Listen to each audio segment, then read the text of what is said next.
Olá, seja muito bem-vindo e muito bem-vinda à nossa comunicação, que tem como título É possível desver a autoetnografia? Uma duo-autoetnografia, senti-pensada, de travessias e corporificações de duas professoras pesquisadoras. É um prazer te receber aqui. Eu sou a Gisley Monteiro, sou doutoranda do programa de pós-graduação em estudos literários da Universidade Federal de São Carlos, no estado de São Paulo.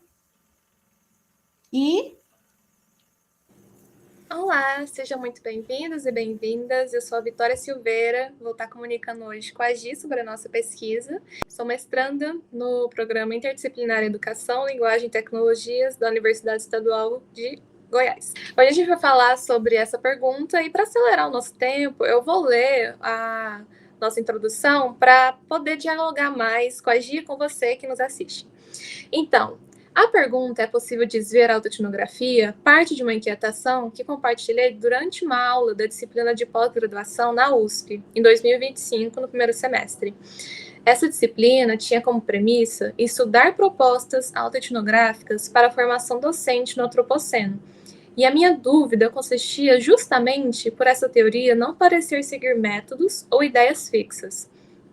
Parecia ser mais um convite a desnudar-se e, como aponta Limário Menezes de Souza, ler o mundo se lendo. Como professora pesquisadora, pensei, seria então possível desver tudo isso, depois de estar em contato com uma teoria tão sensível e cheia de afetamentos? Conseguiria voltar para uma metodologia de pesquisa escrita, enrijecida e convencional, em que nossos corpos não possuem espaço e nossas subjetividades são ignoradas? E aí, para começar a nossa conversa, me diz, Gi, a gente consegue desver a autoetnografia? Olha, trazendo sobre a sua pergunta, né? E eu lembro que no dia dessa aula, quando você fez essa pergunta aos professores, Daniel e Fabrício, parece que saiu do peito uma coisa presa, sabe? Quando você perguntou, né? Eu acho que a sua pergunta, ela chegou até mim como uma reverberação de tudo que eu estava vivendo naquela disciplina, sabe? Então, estimulou muito a minha percepção de como me vejo e de como eu sou vista. Então, esse movimento interno intensificou, ele foi, acho que gradativamente se intensificando conforme as leituras, conforme as discussões, e eu acho que o ápice, para mim, foi a atividade escrita dos caderninhos autoetnográficos.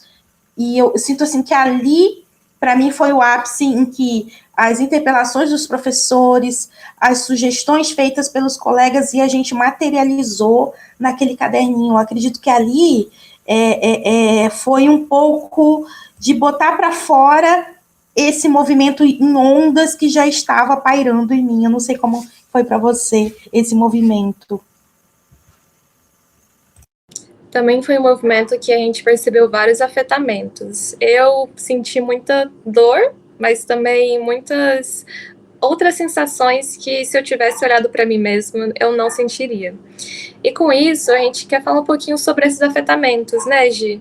Como que foi para você perceber que você está sendo afetada por si mesma durante processos que você antes não tinha se colocado?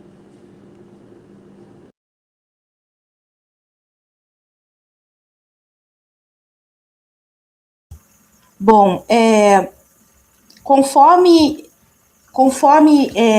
se desenrolou a disciplina da autoetnografia, eu senti que as dinâmicas, né, e o processo como um todo me causou um autoexame, né, me possibilitou um autoexame. Nessa autoanálise, eu identifiquei como eu senti e penso as minhas memórias, as minhas práticas e principalmente a minha maneira de estar no texto.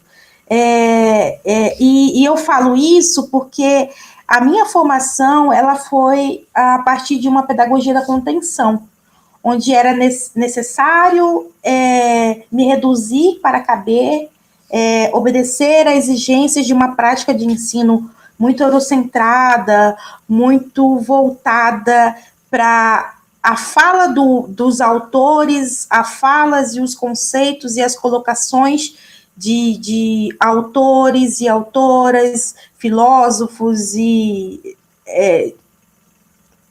autores que trabalham a questão da análise literária, e pouco sobre o que isso causava em mim, a minha voz dentro, né, o meu diálogo com esses autores. Então, essa formação eu não tive, né? Então, quando a autoetnografia chega até mim, né, ela acaba fazendo esse movimento de me acolher mesmo, antes mesmo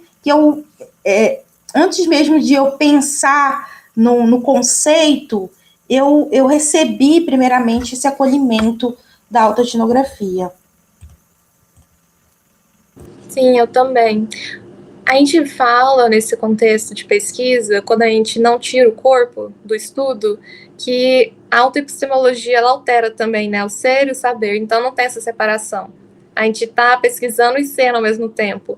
E isso é muito doido, porque quando a gente vai olhar para os nossos textos, a gente se vê acontecendo neles, né? E eu lembro muito bem de ter essa sensação na disciplina do Daniel, porque quando eu fui olhar para os meus escritos, eu vi como que eu estava aprendendo a lidar com luto. Eu já compartilhei com você em outros momentos, mas quem está ouvindo ainda não sabe. No ano de 2025, bem no início, em janeiro, eu perdi a minha cachorrinha e eu sempre tive uma relação muito afetuosa e forte com os animais, então perder ela foi como se eu tivesse perdido realmente um parente. E tentar lidar com isso em meio a uma dissertação, em meio a disciplinas de mestrado e a vida acontecendo não é algo fácil. Ainda mais quando a gente tenta separar isso das relações, né? Porque, afinal, as pessoas geralmente não vão olhar para essa perda como se fosse tão significante quanto outras.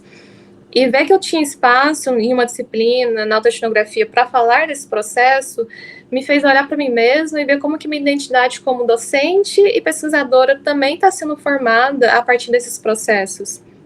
Em não separar as relações, em saber identificar elas, em como elas estão formando toda a minha trajetória. Eu sei que você também viveu vários momentos assim no seu caderninho, Gi. Se você quiser compartilhar alguns com a gente. Sim, e é interessante, né, quando a gente pensa nesse movimento interno que foi nos oportunizado na disciplina, a maneira como os professores Daniel e Fabrício desenvolveram a didática dessa disciplina de uma maneira tão acolhedora, tão respeitosa, que para mim foi inédito, assim, porque eu não vivi outra disciplina da mesma maneira que eu vivi. Eu lembro que eu não queria faltar nenhuma aula, e eram 4 horas ali, a gente reunidos, mas assim, era tão bom que você queria estar lá toda semana, sabe? Então, assim, hoje eu sinto, né, e reconheço que a autoetnografia, ela me deu segurança e autonomia para desenvolver as minhas práticas. E é interessante porque até antes de nominar a autoetnografia, eu compreendia que externar impressões, afetos e vivências cabia apenas ao texto literário. E a alegria que o método me deu ampliou minha voz e fortaleceu as minhas recusas, principalmente no campo acadêmico, que ainda é muito voltado para um olhar de uma pseudoneutralidade, né, tanto na escrita quanto nas apresentações acadêmicas.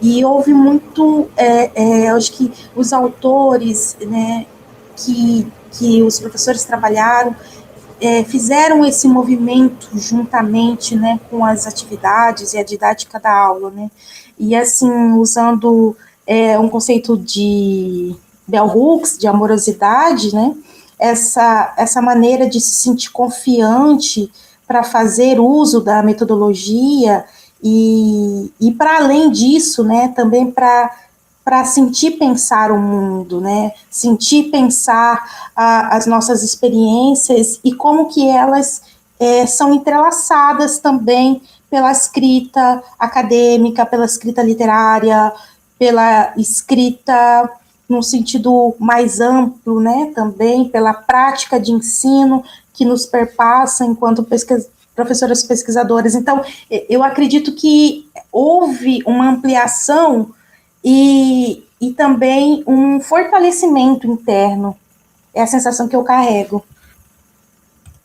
Até porque esse movimento de ampliar e fortalecer mostra muito como que a escrita autoetnográfica traz esse autocuidado, né? Como que a gente tem mais cuidado com nós mesmos ao nos colocarmos nos textos, em apresentações de trabalhos. Então, é realmente uma maneira até mais cuidadosa da gente lidar com o conhecimento e como que a gente está inserida nele.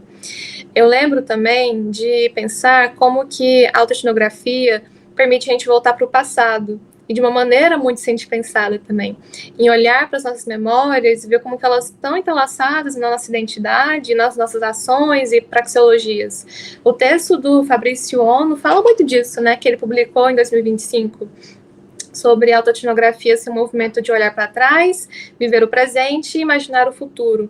Isso me dá muita esperança, de uma maneira tão intensa que me faz até mudar a dissertação. Depois que eu tive toda essa experiência com a autoetnografia e pensar se eu ia conseguir desver ela, acabei alterando a minha ideia de pesquisa e hoje eu falo muito sobre as minhas relações e como que esse olhar para mim também me muda e me faz como uma pesquisadora e como uma professora. Então, acaba que até agora, nesse final de dezembro, a gente continua pensando nesses movimentos. E eu não sei se um dia vai acabar, mas me fala um pouco quais movimentos você está fazendo agora nesse fim de ano, Gi? É muito lindo isso que você fala, Vitória, e do quanto que essa receptividade foi a maneira como, né, você apresentou a mudança da sua pesquisa e a receptividade de sua orientadora, né, dos professores da banca. Eu acredito que e isso é muito raro, né? Infelizmente, nós vemos que a autoetnografia ainda recebe muitas críticas, né? Então, assim, o que eu percebo quando eu deixo a sua pergunta reverberar em mim é que a autoetnografia ela se tornou um exercício contínuo de depositar confiança na minha própria voz e confiança no ato de sustentar o que sinto, o que eu intuo, o que eu percebo na docência, na pesquisa, na escrita e na vida, por que não? Ela ativou processos como autocuidado, autoestima, que eu não buscava como objetivo, mas que emergiram a partir dessa disciplina. Então, narrar a partir de mim não é um privilégio narcísico, como muitos ainda sinalizam sobre a autoetnografia. Eu sinto que é muito maior do que isso. Isso é um olhar muito raso, né, que se tem. Eu acredito que se narrar, né, é um gesto e ele precisa, é muito importante, né, nós trabalhamos no decorrer da disciplina sobre a ética dentro da autoetnografia, então acho que é muito importante pensar nessa escrita, né, enquanto um gesto que exige muita responsabilidade ao manejar e expor as nossas vulnerabilidades. E ao reconhecer a relevância da autoetnografia, eu entendo aquilo que Bell Hooks fala, né, sobre escrever é uma prática de liberdade. E eu sinto assim que essa liberdade é um espaço mesmo de cura, como foi no seu caso, né? A maneira como você escreve sobre a sua cachorrinha e como que esse movimento da escrita também te fortaleceu, né? Então eu vejo que essa liberdade que a Bel fala, esse movimento, ele cura, ele fortalece e ele nos faz aparecer diante do texto, ou seja, a gente não está escondido ali, a gente não está subjugado, a gente está ali junto com o texto.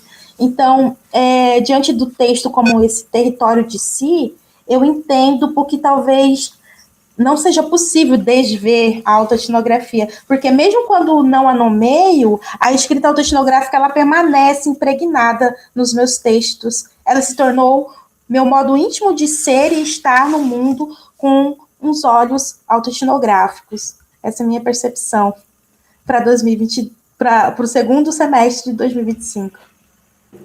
Sim, exatamente.